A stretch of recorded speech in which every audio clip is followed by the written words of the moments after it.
观众来，大家好，欢迎来到本期的上电视。那这个系列也是好久没有更新了，给新观众介绍一下，在这个系列里，我们会不定期的挑选一些大家在我们小店下单的比较有特点的主机，不管是机箱还是配置，只要我们觉得还有点意思，或者说很有参考性，咱们都会放在这档栏目中呈现。那不得不说，今天这套联立 A4 真的是非常具有代表性，即使是22年发布的箱子，放到现在也是依旧能打。像去年我们也拍过一次149K 加409的过气顶配，那今天这位机主大佬同样实力强大，9950X3D 加5080的全新方案直接安排到位。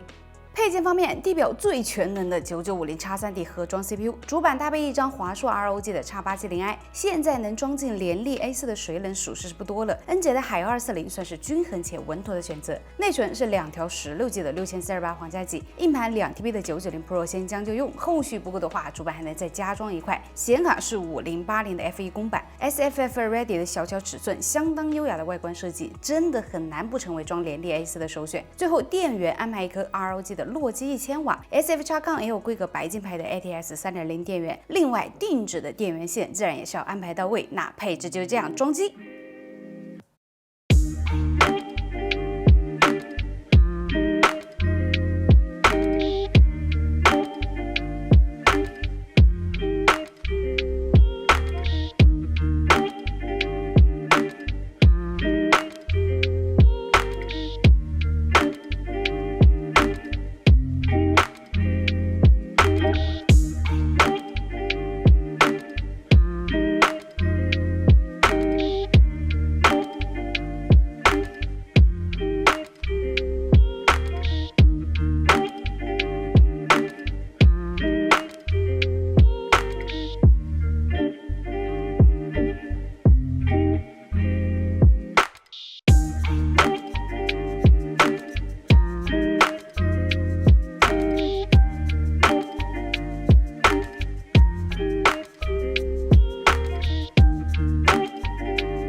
OK， 那本期节目就这样，大家还想看什么机箱或者说什么配置上电视呢？可以发在弹幕上。最后打个小广告，小弟 IT 杀和各种紧凑型 MA 杀主机持续热卖中 ，UP 纯智能店铺，品质可靠，服务用心，接受线下考察。618还没装机的同学，不妨点击置顶评论的传送门看看哟。